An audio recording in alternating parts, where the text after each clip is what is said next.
الحمدللہ وحدہ لا شریک لہ والصلاة والسلام علی من لا نبی بعد۔ اللہ رب العزت نے اپنے دین کو دنیا میں عام کرنے کے لیے، نافذ کرنے کے لیے، دنیا کے کونے کونے تک پہنچانے کے لیے حضور اکرم صلی اللہ علیہ وسلم کو جو اشخاص عطا فرمائے انہیں اصحاب پیغمبر صلی اللہ علیہ وسلم کہتے ہیں۔ نبی کریم صلی اللہ علیہ وسلم نے ارشاد فرمایا ان اللہ اختارنی واختار لی اصحابی، اللہ تعالیٰ نے جس طرح مجھے پسند فرمایا ہے میرے لیے میرے صحابہ کو پسند فرمایا ہے۔ صحابہ کرام رضی اللہ عنہم اجمعین میں سے ہر صحابی امت کے تمام طبقات اور تمام افراد سے اعلیٰ ہے، لیکن صحابہ کرام رضی اللہ عنہم اجمعین کے درمیان باہمی آپس میں فضیلت ہے کہ ایک دوسرے سے افضل ہے۔ جس طرح انبیاء کرام علیہ السلام میں سے ہر نبی انبیاء کے علاوہ تمام امتوں کے تمام افراد سے افضل ہے، لیکن انبیاء علیہ السلام میں بعض نبی بعضوں سے افضل ہیں۔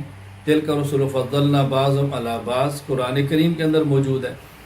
حضور اکرم صلی اللہ علیہ وسلم کے وہ صحابہ کرام جو افضل ترین اشخاص شمار ہوتے ہیں، ان میں حضرت ابو بکر صدیق رضی اللہ تعالیٰ عنہ اول نمبر پر ہیں، حضرت فاروق اعظم عمر بن خطاب رضی اللہ عنہ دوسرے نمبر پر ہیں، حضرت عثمان بن عفان ذو النورین رضی اللہ عنہ تیسرے نمبر پر ہیں، حضرت علی بن ابی طالب رضی اللہ تعالیٰ عنہ چوتھے نمبر پر ہیں۔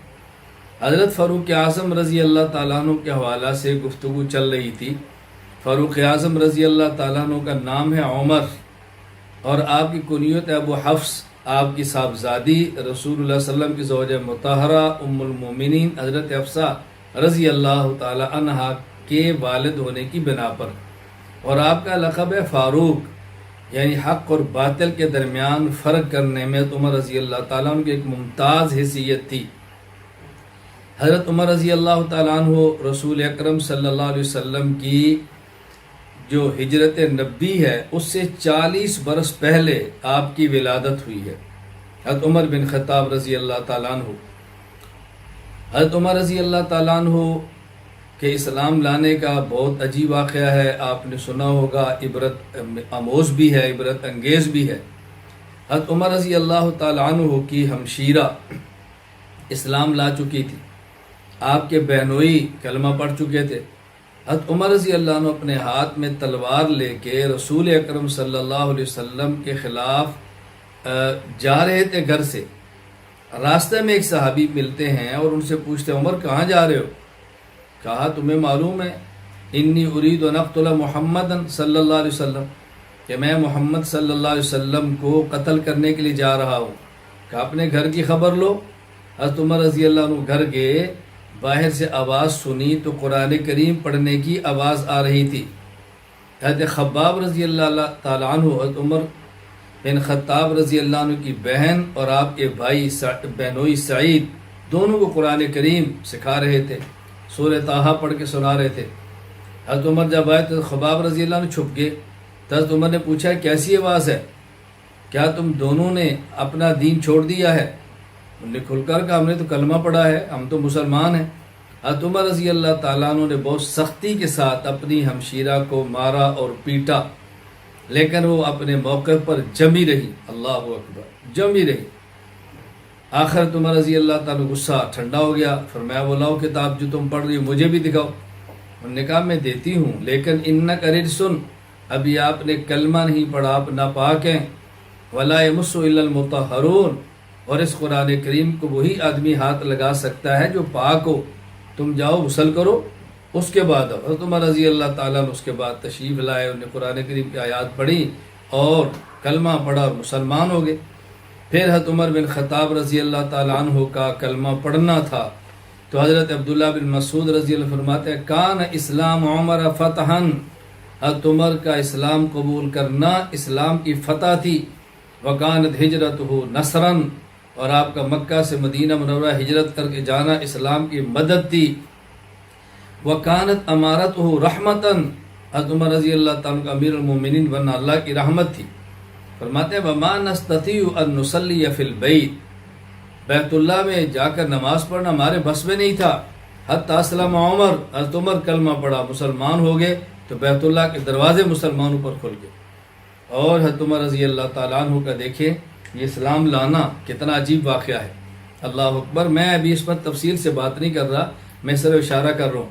حضرت عمر کی بہن ڈٹ گئی، حضرت عمر کی بہن اپنے موقع پہ کھڑی رہی، مار کھائی اور عمر کے اسلام لانے کا ذریعہ بن گئی۔ معلوم ہوا کہ اگر آپ نے دین کا کام کرنا ہے، اگر دین کو پھیلانا ہے، دنیا میں دین کو عام کرنا ہے، تو آپ کو ثابت قدمی کے ساتھ کھڑا رہنا ہوگا۔ بڑے بڑے مضبوط دل بھی ہل جائیں گے، لیکن داعی کی استقامت اس کے لیے شرط ہے۔ حضرت عمر رضی اللہ تعالیٰ نے کلمہ پڑھا، مسلمان ہو گئے، اور دراصل آپ کا اسلام قبول کرنا یہ حضور اکرم صلی اللہ علیہ وسلم کی مبارک دعا کا نتیجہ تھا۔ حضرت عمر رضی اللہ تعالیٰ عنہ کا اسلام قبول کرنا رسول اللہ صلی اللہ علیہ وسلم کی مبارک دعا کی قبولیت تھی۔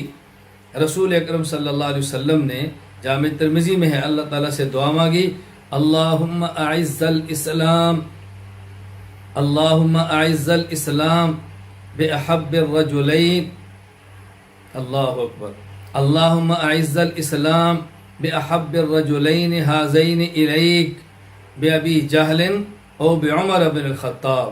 اے اللہ یہ دو بندے ابو جہل اور عمر، ان میں سے جو آپ کو محبوب ہے، جو آپ کو زیادہ پسند ہے، اے اللہ اس کو دین کے غالب کرنے کا سبب بنا دے، قبول کر لے اس کو اسلام کے لیے، اس سے طرح دین غالب ہوگا۔